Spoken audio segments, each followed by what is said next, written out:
Hello guys, you alright? This is RedPill Phil. I hope you're all doing well geographically where you are. Thank you to all the support and all the big ups and all the likes to my videos and my content. Thank you. You don't know how much that means at this moment in time. Long may it continue, so thank you very much. What I want to talk about is an interview that's going to be coming up. It's going to be following this. It's of a chap called Tom Parsons. Was graceful enough to come and meet me up in Manchester. I met some of his colleagues as well from Aslan's army. Tom Parsons is a leader of a newly formed group called the People's Revolution Party. He's got some very dynamic ideas, very vibrant, very fresh. I love it, and he's such a casual, laid-back guy who could sit all night and talk about some of the subjects.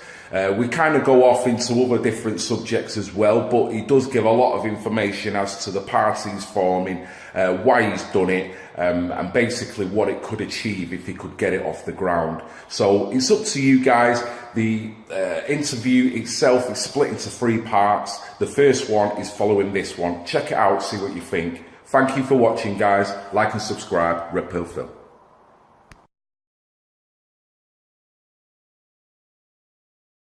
All I've got to say is what ideas and vision this man has got. I would class as visionary, inspiring, dynamic, and certainly probably a more fruitful way of going forward. So I've kind of said enough here. Hello, Tom. Okay, mate. Pleasure to meet you. Now, we've met through a mutual friend, but if you'd like to explain to the camera and to the people watching who you are, what you represent, and basically why we've met, we'll take it from there. So, my name's Tom Parsons. I'm the party leader of the People's Revolution Party. We're forming an enormous alliance full of 30 political parties, 25 political organisations, and up to 50 non-political organisations, which are centre left to centre right.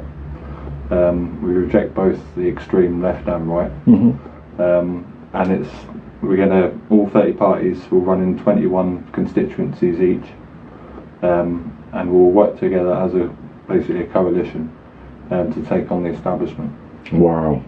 What was your reasoning behind it? I know it's a silly question to ask, but what was your reasoning to form this or have this idea? I looked at what was going on many years ago, and I was waiting like everyone else, waiting for someone to step forward, my older peers. Initially I thought perhaps with UKIP, albeit some things I disagreed with, but I thought maybe with Farage they had a chance. They got 4 million votes, as you know, and got 1 MP, which proves one single party cannot work in the current political system that they've rigged. So another way, I had this idea prior to that of how we'd go about it, but it's proof positive it's not going to work. So I've been waiting for enough people to wake up to then enact the plan. And there's a lot of external forces and factors that play into the timing of why it's now been launched, but we'll get to that as we go on. Well, I've met you earlier today, and there's a Facebook page called Aslan's Army, and you had a little bit of a meeting of different employees, you could say, different workers that are involved dynamically within that. I didn't realise it was so dynamic, and there was different jobs and titles. And I must admit, I thoroughly enjoyed the company. Some of them have got so much energy, I don't even know why they're getting on a train home, because they could literally run home with the energy they had. There seems to be so much of a camaraderie there between you guys. How do you reckon, is that just the one central theme of everyone waking up, or is there something more central to why you guys have all connected? It's mainly the structure. As we discussed earlier, I'll retell it for the viewers. Unlike most Facebook groups where it would just be predominantly politics, UK politics, there's like 80,000 members, you only see like 2 2 dozen people will usually post, the rest just observe and do the odd comment. Aslan's is structured completely differently. So everyone has to get involved, everyone has a role to play, wherever that is, whether it be someone new coming in going, sort of what's this about? They'll go out and actively engage with them and sort of help them and lead them to understand for themselves what it's all about. Do they believe that there's truth to it, or they reject it, whatever the case is. We're open to everyone.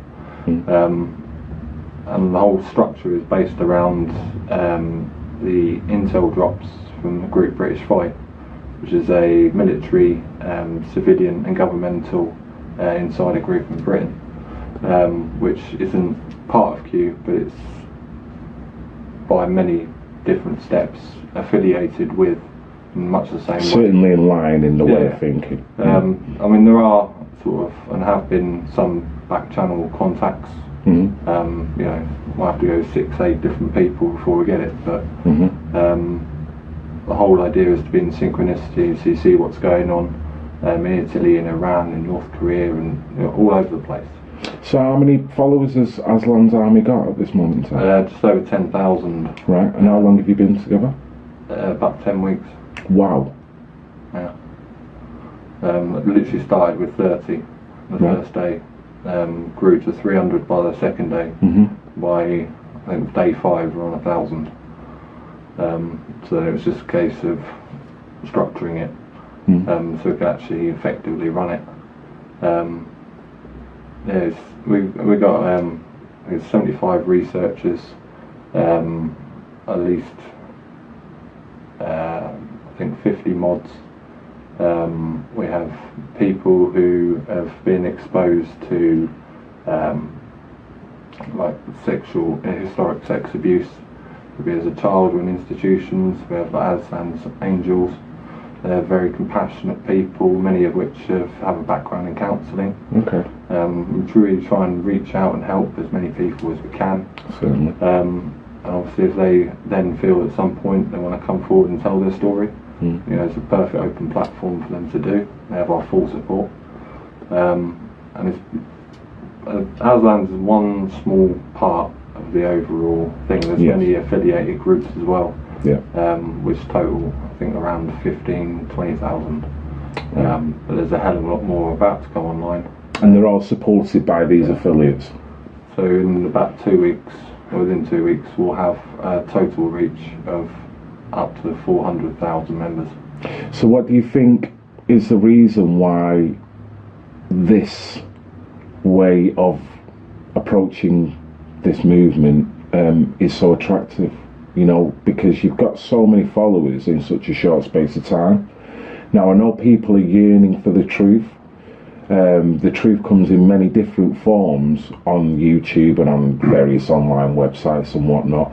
What do you think Aslan's army and BRITISHFIGHT are giving that is resonating with people more than most in terms of the speed of the attraction? I think it's because it's multifaceted and it's multi-layered. So you have BRITISHFIGHT coming forward with, I think, something close to 200 drops in a very short space of time.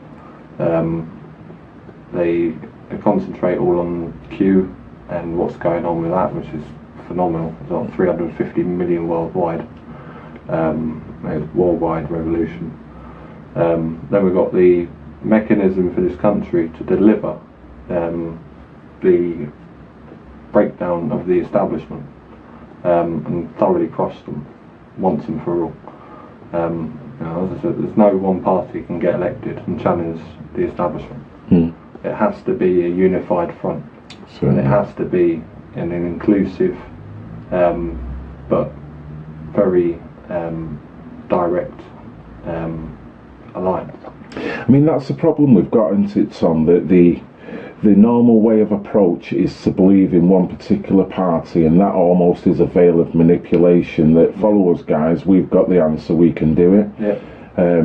Whereas you guys are not saying that. You're saying, you've got tentacles spread throughout different organisations that are all coming together, rather than just one party. Where that one party in a sense, is probably withholding a few secrets and have got a few skeletons in its closet itself, so it then loses a bit of credibility. The fact that you talk about British Fight, if we could talk about that for a minute, mate, what type of credentials, and I'm not asking for, you know, employment titles, but just generally speaking, these guys that do this work, what type of occupations are we talking about, these people that do this? One is, without naming any names obviously, one is quite a high-ranking military officer in the army. One works in signals intelligence, one works in Whitehall, and others are spread throughout other places which I can't mention. Yeah, no, I get it. But yeah, essentially that's the gist of it. Just trying to illustrate the credibility, you know what I mean?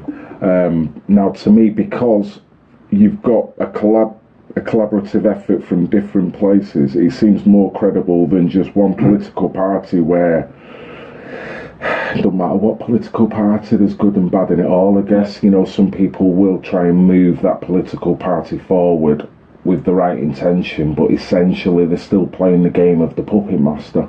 Whereas you do see where you've got whistleblowers from different establishments, they can leak, get information out to people which, coming from different areas, then can get people to realise how stuffed we are as a political system, and that one party is not working. So from the back of that, this is what I'm surmising, from the back of all this, you're devising a political party to work in line with these guys rather than on your own, because, you know, it's a collaborative effort, I guess. No one party is above another. Yes. It would be mine or any other that's already agreed or is coming on board shortly.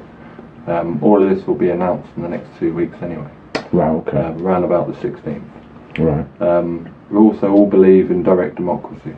So every single member that joins either one of the parties has as much power as that party leader. Okay. Every single party agrees to the following: that direct democracy has to be, end of. That a sensible Brexit has to be realised because it's the will of the people. We don't have democracy if we're not going to realise it.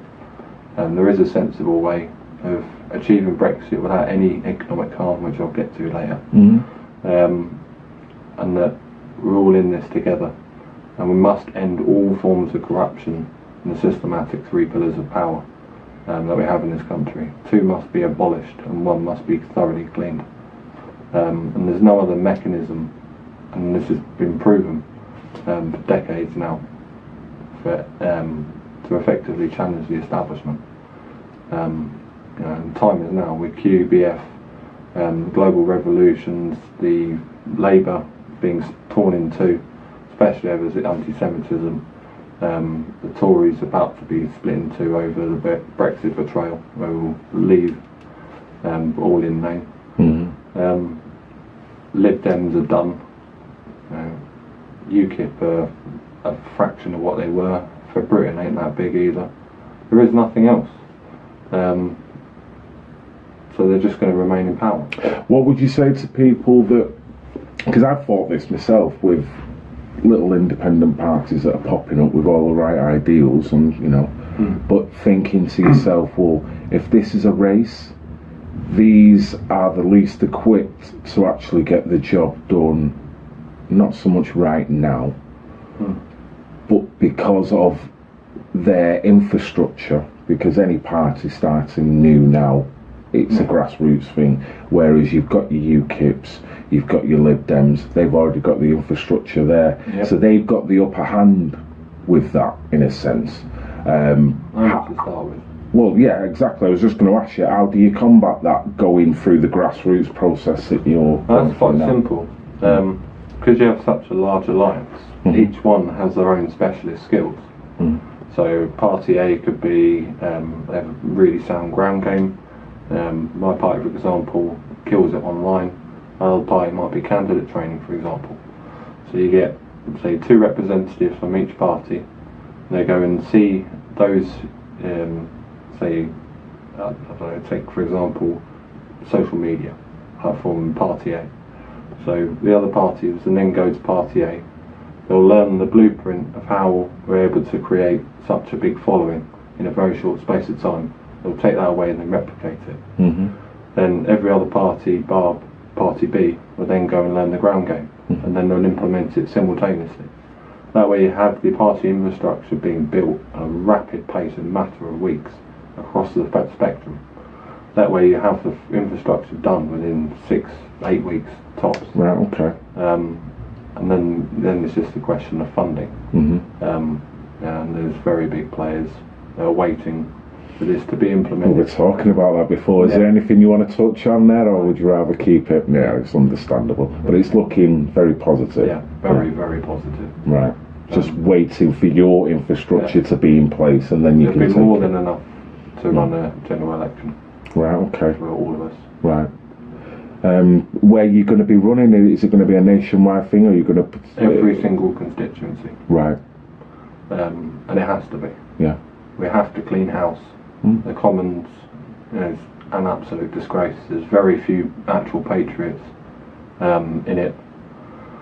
And most of them are pro-establishment. Most of them are on the take. They're all corrupt. Then you got the paedophile MPs. The Lords are just, that's another level of corruption. You have the Remembrance, which is the City of London Corporation lobbyist who sits there in the chambers.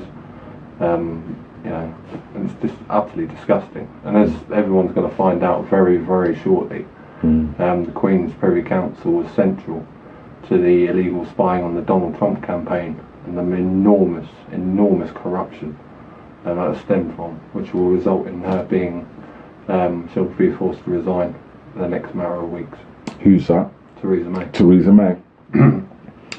Theresa the Appeaser. Yeah. Or Sharia Teresa. There's so many different names that have been conjured up around that lady. The lady that said that Sharia law would be good for England.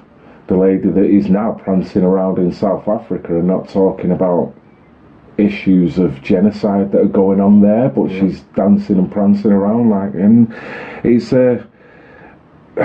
it's all there for everyone to see if you've got the eyes to see that these people in power have not got the proletariat in mind at all.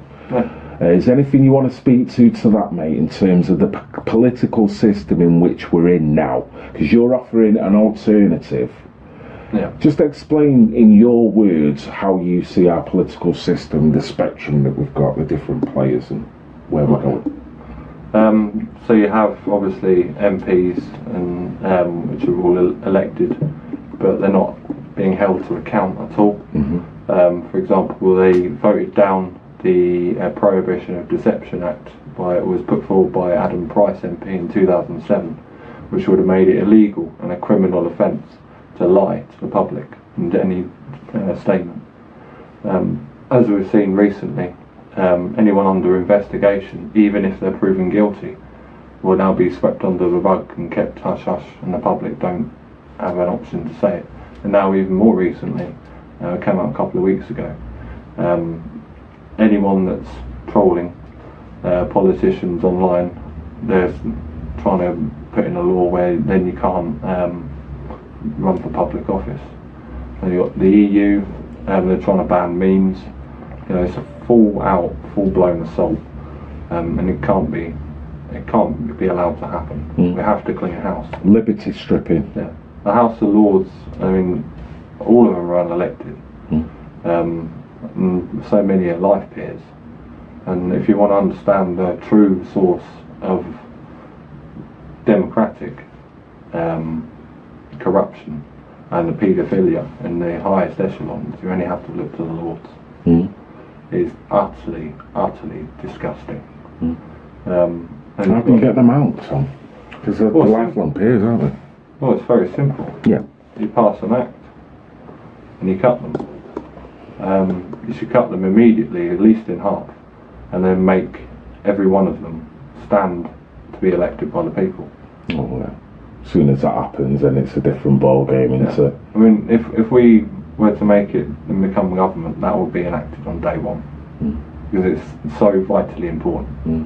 Then you've got the other pillars of power, like the City of London Corporation. It's an 800-year-old corporation where all the banks are situated. If you want to understand why Parliament can't do or won't do a lot, it's because they have legal protected status, which is why they have a lobbyist who watches out for the City of London Corporation's interests in Parliament. I mean, why on earth do we have a lobbyist sat there in Parliament?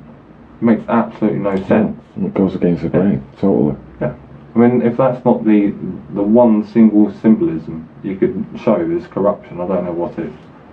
The fact that he's allowed, never mind the fact that he's there, you know, the fact that that job was brought up in the first place, and the fact that that lobbyist is going to probably, whatever he's lobbying, is going to go against the people's wishes. You know, it's going for more conglomerate interest. Yeah. So it should not be there. Certainly should not. And even if they are there, the proletariat's concerns should be put above lobbyist concerns. Yeah. You know, Donald Trump, that was one of the first things he done once. Didn't he kind of ban any lobbyists within his government, or make it an offence for if anyone has been a lobbyist for so long that they can't be within his cabinet, or... No, they can't, if they serve in his administration, then they can't, they're banned for, I think it was 2 terms, memory serves, after that, in that specific field, so they can't use their political influence and specialty to then carry favour with the person who replaces them. Which is draining the swamp. Yeah, we must have term limits as well. Yes. We shouldn't have any more than 2 terms, and you know, that includes the Prime Minister. I mean, the way the whole Parliament structure originated was that each district would then send someone they elected to go and serve on their behalf with what they wanted for a very short space of time. I think it's something 6 weeks or something, a very, very short space of time, and then they return and then send someone else. Obviously that wouldn't work in today's world, but introducing term limits, introducing mechanisms whereby they can't then lie without potentially facing jail, and cleaning house would fundamentally radically change this. Well, it sharpened their concentration, mate, if they knew that it got serious now, because you do feel the flip side of that, because what you're explaining, but the flip side is that they've, I won't even say lazy, they've got that complacent now, and the complicit in everything that's going on. They almost act like they can just get away with it because they've got their mechanisms of protection around them that will kick in to keep, you know, their lies away from everybody else. So we do need that fresh approach, you know. Spin doctors and all of that. Yeah, I mean, well, let's speak on that if you want, mate. The fact that you've got spin, I mean, do you need spin? Don't you just need truth? Yeah, that's all you need, truth. You know? The fact they have outside consultants they spend millions of pounds on every year per party, why they have whips to get everyone into line. If it's not the truth, you can't sell it. It's simple as that. That's the way it should be, it's the way it must be. People resonate with the truth. I don't want to resonate with someone that I know has spent an hour trying to work a PR spin on a certain story. Look at the Iraq War, it was a perfect example. Certainly. How many turned out on the streets in favour of it? How many turned out against it? Millions. Yeah. There you go. Yeah, says it all. Yeah. Because everyone could see through it. But then, you know, the one thing I ask, mate, why is the main instigator of that still running around doing what he's doing, i.e. Tony Blair, That's Bush, very simple. That's another element of the what we must take out from the establishment control. The senior judges must be elected by the House of Commons, and they must have a strict constitutional record to be able to be appointed. That's the way it must go. We must clean house. The reason why Tony Blair can't be prosecuted is because the senior judges said, no, he can't do it. That's why. It's disgusting. Yeah. So it's that layers of protection again, isn't it? So you can literally do what you want, put a nice PR spin on it, roll it out. I mean, just imagine the PR spin over the weapons of mass destruction. You know, same again. But everyone understands that we have a two-tier justice system. You see it every day in the newspapers, every time you turn on the television. So-and-so's got away with it. If, you know, Joe Bloggs on the street did the same, away you go. Good few years at least. But there's no, like, central place we could just go, all right, we'll close it, and that'll solve the two-tier justice system. It's the inherent structure of which they've built all of these things and the corruption elements into it that need to be systematically dismantled. And there's no party that's talking about this at all. You know, for example, the reason why prices keep going up, one of the major reasons, is they're doing quantitative easing, which is just printing money. For those who don't understand how money's created, they print money out of thin air, and it steals the value from the money already in circulation, and they're called inflation. The Bank of England have been doing this for so long. I mean, it's not as a private entity as it was, but it is still in part. So if you were to repeal the Bank of England charter and abolish it, return the money creation mechanism back to the Treasury, you abolish actually a quarter of the national debt simultaneously. Have I got it right in... Sorry mate, go on, sorry. I was going to say, it's just that simple. Well, it is. I mean, have I got it right in the sense that we need to get back to tangible money, or at least have an economy that's run on something that's tangible, i.e. precious metals, rather than digital, just literally ones and zeros. Like you say, they can just create what they want, and then from the strength of that, they get money printed, which then has to have, has to be paid back with interest. So essentially, money, like you said, money is created out of nothing, but then we still have to pay back that money that's created out of nothing, but then pay back that money with interest as well. So you're kind of being doubly scammed over something that essentially is not even there. It's just, you know, the debt that the government pays out every year is just in interest. Yeah. That's why the debt keeps going up and up and up and up and up. Yeah. Because they're just paying interest. Yeah. It's never going down. It's not even completely. Yeah. Because they still keep going up. It's now surpassed 2 trillion. And this is our country that is quite a strong economic kind of civilization, you could say, but in terms of smaller countries that are under this scheme, they are literally being gang raped by the international, financial system and all IMF, World Bank. Exactly. They haven't got a chance. Players. We've heard about what happened in Portugal, Cyprus over the past few years. It's a mafioso kind of. Financially raped the heart of Greece with the Troika. And it's just systems of control. And once you start understanding what are those systems of control, you start looking at how do you dismantle it. And there has to be a mechanism to put the people in power to then enact these things. There's no point screaming, Article 50 of the Constitution means, we can get rid of all these problems. But you've still got the Muppets in there that's using no mechanism to deliver it. There's no point going on about, if we expose, everything about grooming gangs with Tommy, that'll bring it down, or Melanie Shaw, or whatever the case is. None of it works. Yes, they might all be important in their own right, and might link together to other things, but if you have no mechanism, no realistic mechanism of which to deliver and sort those problems, you're wasting your time on all of it. You're just screaming at a wall. Yeah. Is essentially what you're doing.